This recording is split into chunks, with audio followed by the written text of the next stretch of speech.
Welcome to the Timeless Marketing Podcast with Brian Kurtz, your connection to insights from some of the top direct response marketing minds on the planet. Hey, it's Brian Kurtz here, host of the Timeless Marketing Podcast. Today's episode is a clip from one of the 2-hour calls inside Titan's Accelerator, my private mentorship program for direct response marketers. Before we get to that, I have one question for you. Do you have a marketing insurance policy? If you don't, you need one.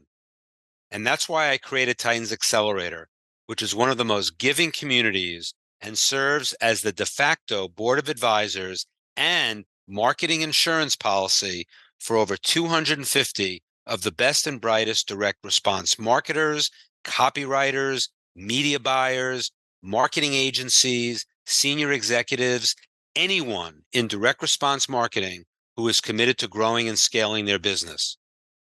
The bottom line, you don't have to grow your business alone. And you don't need to spend tens of thousands of dollars either. Titan's Accelerator is 1/10 of the price of most groups of its kind. I know because I hosted a group that was over $20,000 a year. If you want to see how Titan's Accelerator can help you grow and scale your specific business, go to briankurtz.net/help.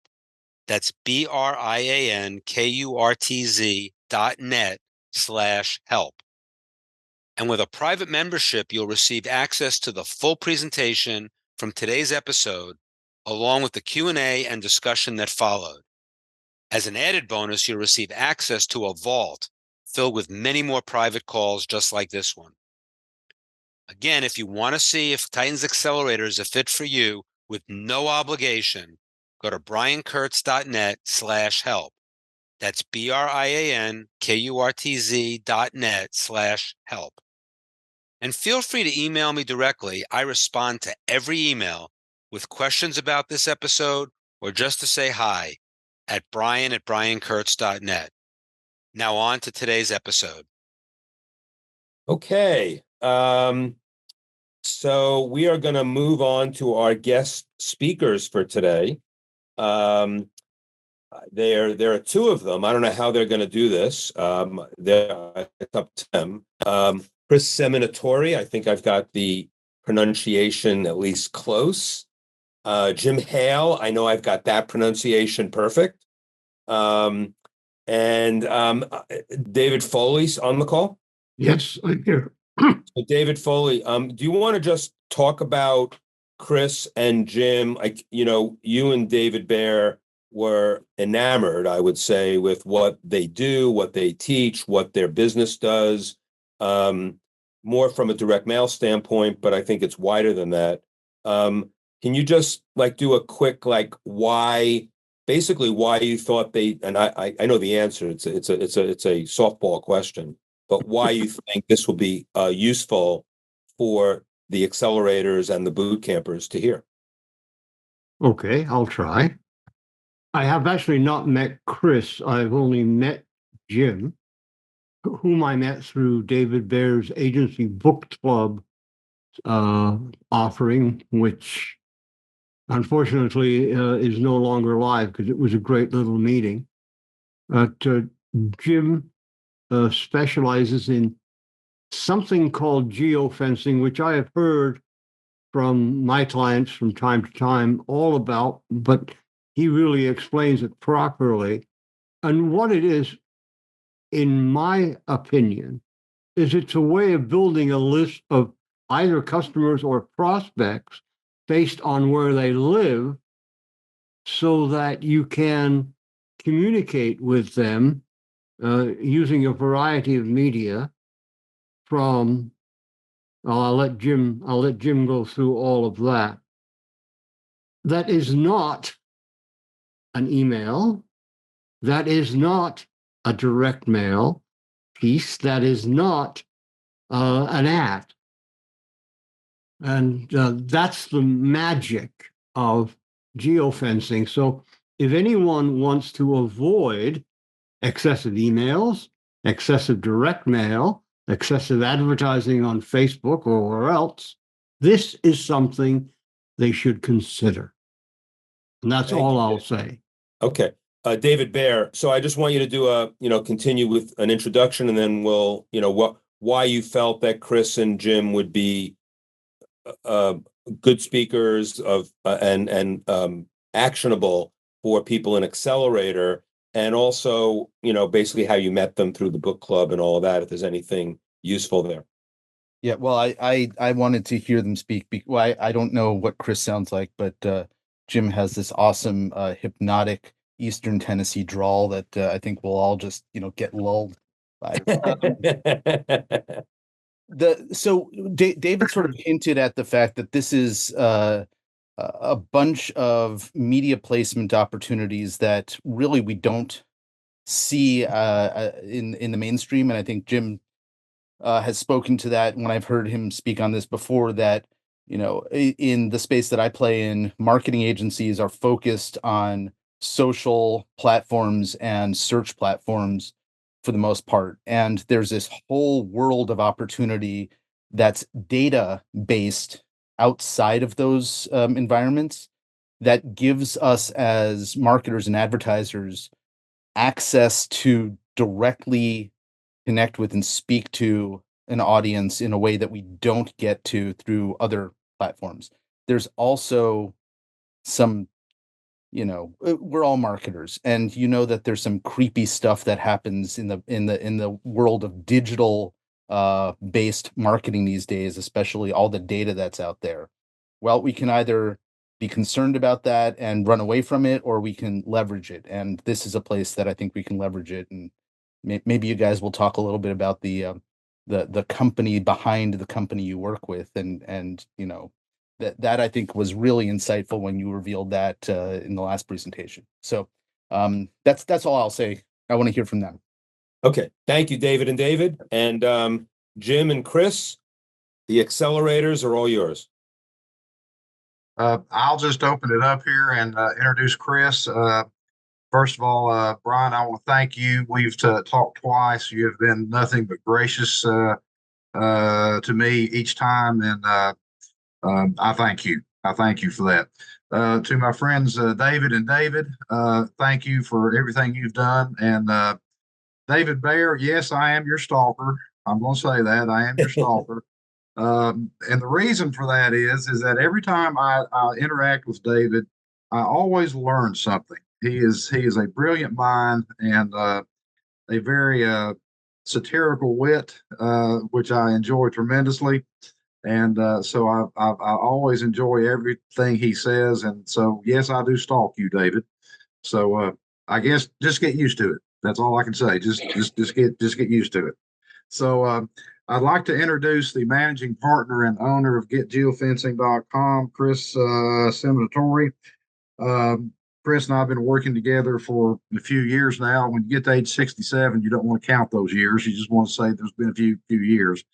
And I am Chris is the office is based in Los Angeles.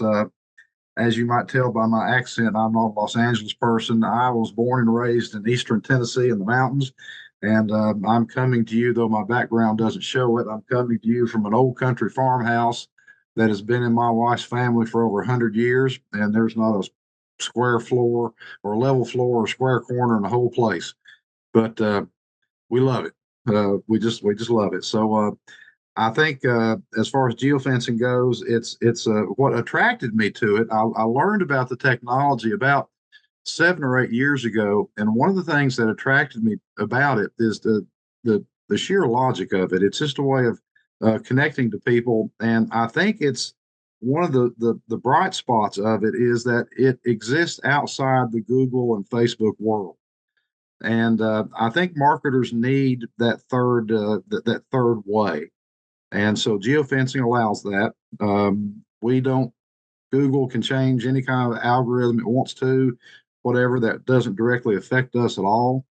And to give you an idea of what geofencing is, in my mind, is it's a search engine basically that looks for one thing and one thing only. And that thing it looks for is GPS locator codes in phones. Each of our phones has a unique GPS locator code because our phones are mobile. And so that you got to know where the phone is if you're a ATT or those people. You got to know how many phones are in your cell tower ranges. You got to know where the phones are. And so that's a code that the technology we use, and we use a company called Simpli.fi. They are headquartered in Fort Worth, Texas. Please check them out. Their website is simpli.fi. They are owned by the venture capital firm BlackRock, and they are simply an amazing company. Oftentimes you hear the term big data. In my view, Simpli.fi laughs at that. They are the supermassive whole of data. We can construct campaigns looking for precisely people you need to be connected with in precise locations. It is amazing. But I think having a marketing opportunity and a platform that exists outside the traditional Google and social media world is very valuable. And so it's a technology that I think every marketer needs to at least be conversationally acquainted with, because it is very much AI driven and being more so every day. And so I think it's a very, very valuable thing. So I'm going to turn the floor over to my managing partner and friend, Chris. And so Chris, say hello to the crowd, and I'll let you take it forward. Thanks a lot, Jim. Can everybody hear me okay? Are we good? Good. All good. Currently, I'm down here in Mexico City visiting clients, and it's also my wife's birthday, so I apologize. The studio isn't very optimal. My name is Christopher Seminatore. I own GetGeofencing. I truly appreciate this opportunity, and thank you, Brian. It's a real pleasure meeting with you. What I want to do today is I want to tell a couple of stories, and then hopefully bring everything together and discuss the different capabilities associated with geofence marketing. I just finished Eckhart Tolle's The Power of Now. It's a really good book. And the first story I'm going to tell is I'm going to talk about from that book. If you've read it, please indulge me. It's a cool story, and it really touched my heart. If you take anything away from the talk today, it's take this. It's the most important. A stranger was walking down the street, and a beggar held out his hat and asked for change. And the stranger replied, I've got really nothing to give you. And the stranger asked, what are you sitting on? And the beggar replies, a box. The stranger asked, how long have you been sitting on that box? And the beggar replies, for as long as I can remember. The stranger asked the beggar to open up the box. And inside the box were several nuggets of gold.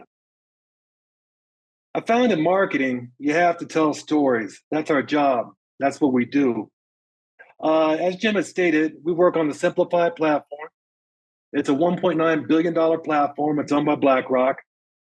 It uses the same technology that's currently used by the military and police. If you're going to do something you shouldn't be doing, don't bring your cell phone. I attended intelligence training at Fort Devens, Massachusetts, naval intelligence, kind of like jumbo shrimp, two words that shouldn't be used in the same sentence. I was stationed at NSGA, Misawa, Japan, and then at Torii Station Special Forces Base in Okinawa. At Torii Station, there were only about 30 of us sailors, and the rest were Army Special Forces. There were a lot of shenanigans. The Army and the Navy have a very, for lack of a better term, a tenuous relationship. We had jokes. What are the best 4 years of a Ranger's life? The third grade. In my Navy days, we wore headphones on our ears, and we called them cans. And our job was to listen in and provide intelligence. From 1990 to 1992, I spent a lot of time in Iraq and the Persian Gulf. It started out as Desert Shield, then it went to Desert Storm, and then went to Operation Poised Hammer. I went over on the USS Long Beach, and I came back on the Lincoln. A couple of things about the Navy. Number one, recruiters lie. I never once made it to Australia, and there were no beautiful Australian girls waiting for me at the dock. Second, don't be good at your job. You're someplace you don't want to be. I could be a weatherman in the Persian Gulf. It's going to be hot and bad today, and tomorrow it's going to be hot and bad. It's like somebody's constantly blowing a hairdryer in your face over there. And did I mention they don't sell beer? Between the room service, the food, and especially the staff's attitude, I give the Navy about 2 stars, and that's being generous. Let's get back to talking about technology, though. We used a very similar version of today's technology to identify and locate people and platforms that we wanted to go and talk to. Once you can identify an active radio frequency, you can determine what kind of device it's coming from, and then triangulate the signal and locate that person or platform. It's the same thing now with cell phones, except now you have cell phone towers, you have satellites, you have Wi-Fi networks, making it much more precise. I believe BlackRock's technology is accurate within about 13 inches. Back in the military, it wasn't too precise. You would head in a general direction, hoping the signals would get stronger the closer you came to the source. Sometimes you would find a skinny guy with a bag of rice and a jammed up M14. Other times, you walk into a storm. And then other times, still, there was nothing there. Here's a little story. When I was in Misawa, Japan, we listened to common Russian military frequencies in Vladivostok. The collections division encountered 2 Russian sailors that were pushed to talk comms. We had world-class rulings or Russian linguists who would provide translation. One of the linguists, his name was William Mulpey, but we all called him Buddha. Buddha was a very large and heavy-set man, hence the name. I don't think he could pass a physical to save his life, but he graduated top of his class at DOI, or the Defense Language Institute. It seemed every ship had one guy of Buddha's stature, and the reason for that was shellback ceremonies.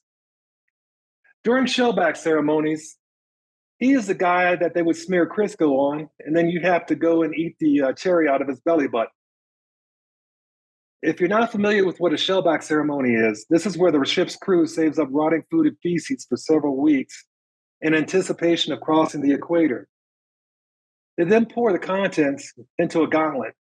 If you're not a shellback, if you're a pollywog and you've never crossed the equator, they tie your hands behind your back and you have to run through this gauntlet full of rotting food and excrement. Did I mention that they beat you with shillelaghs while you're running the gauntlet? Anyway, at the end of the gauntlet, you had to get on your knees and eat a cherry out of a large man's belly button. Buddha would be that man. But I digress. Getting back to the 2 very drunk Russian sailors who were apparently at a lighthouse. One of the sailors starts ramming the lighthouse with a bulldozer, screaming and cursing at the other sailor. I think they got into a fist fight. To make a long story short, we could triangulate the signal and figure out exactly where they were. It turned out that the Russian Special Forces had a base there that had never been identified, Spetsnaz. We gleaned a lot of intelligence from that, and from operations to weapons to communications platforms. Where people go is the strongest indicator of their buying intent. If someone goes to a car dealership, chances are they're looking to buy a car. If someone goes to a shoe store, chances are they're looking to buy some shoes. Now, if someone goes to a Nickelback concert, chances are they don't have very good taste in music. The point is, the places that people go identify the people's needs, their tastes, their living proximity in most cases, and a host of other variables associated with those people. And this is pure gold for a marketer.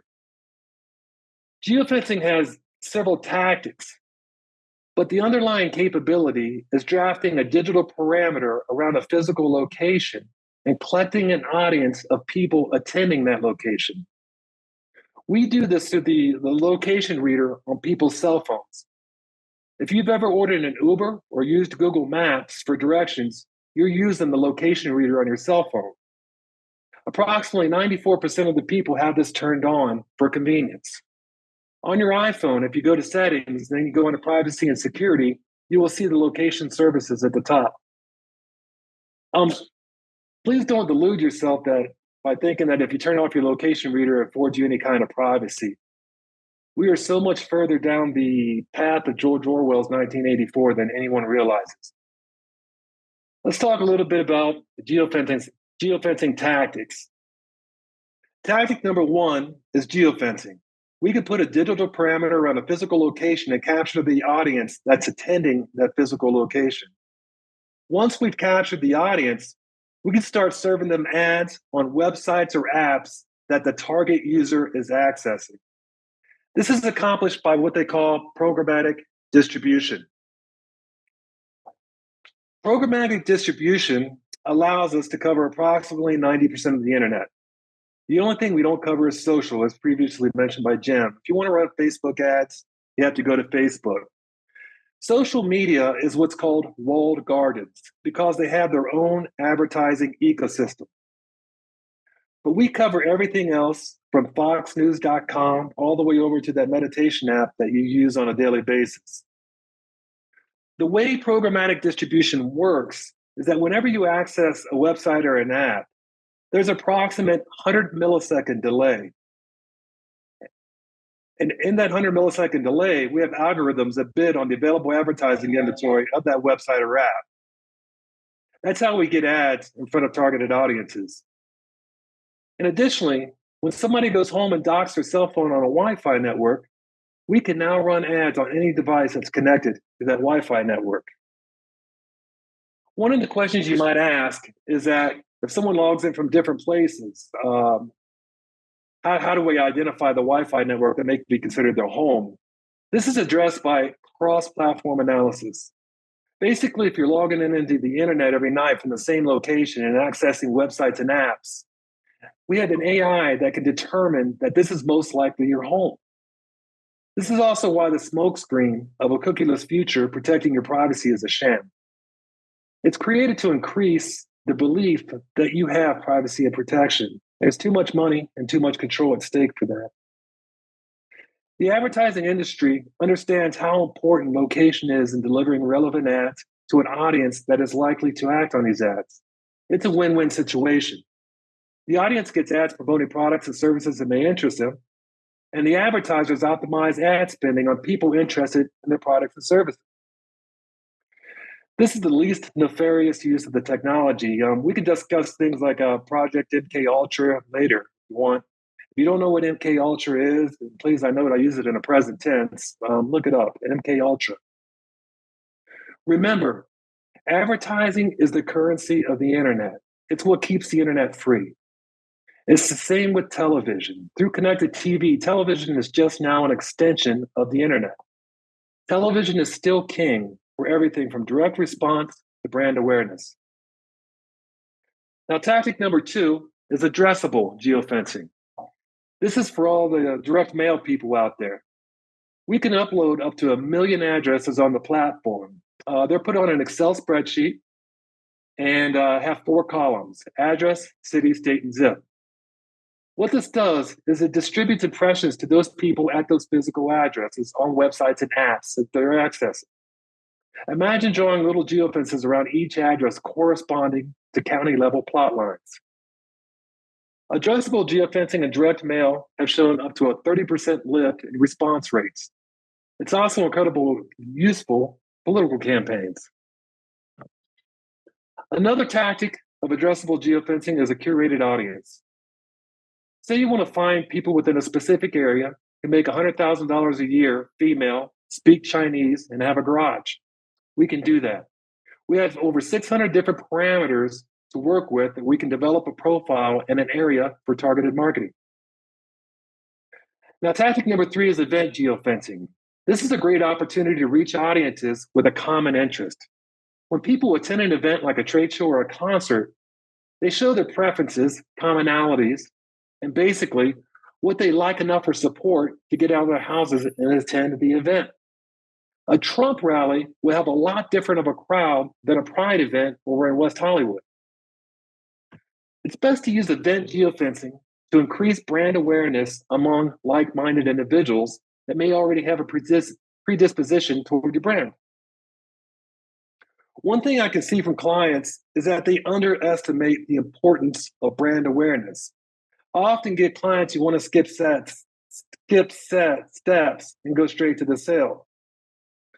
Let me ask you a question. If you have a choice and you're buying either a Coca-Cola or an off-brand fizzy brown soda like a Bob's Brown Sugar Water, which would you choose? Every major company, from Nike to Apple, understands the importance of brand awareness. If you offer a service or a product, you have a brand.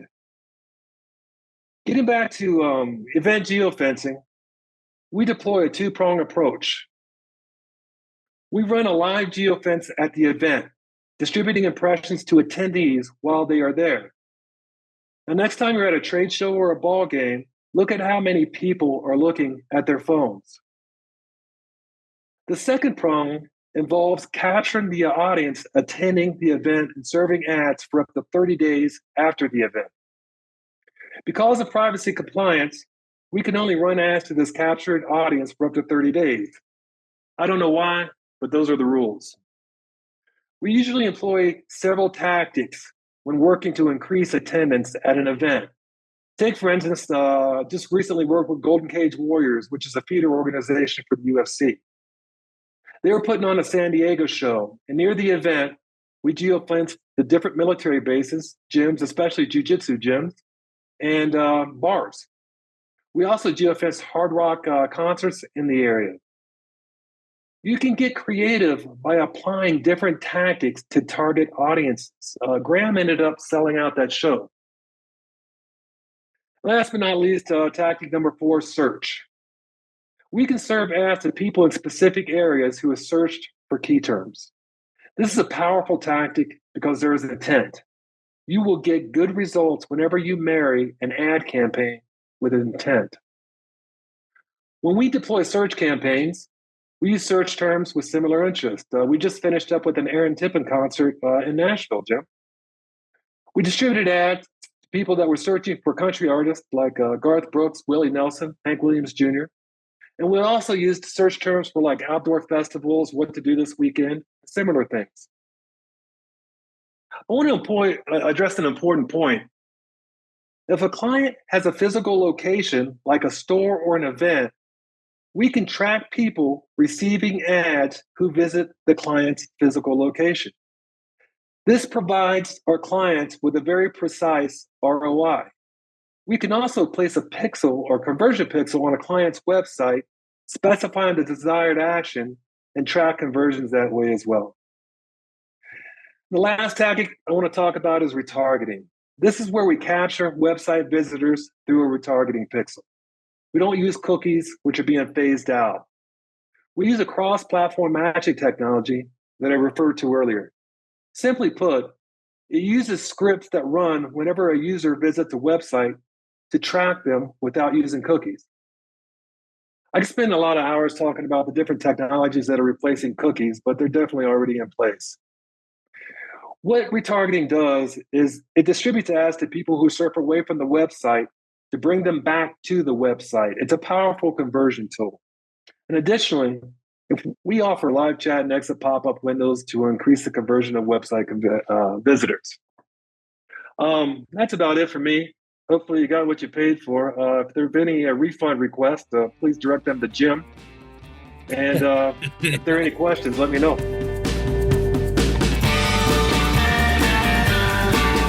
Thanks for listening to the Timeless Marketing Podcast with Brian Kurtz. Visit briankurtz.net and click podcast at the top of the page for a full transcript and show notes. If you're interested in working with Brian personally inside of Titans Accelerator, go to briankurtz.net/help to see how Titans can help you grow and scale your business. That's briankurtz.net/help.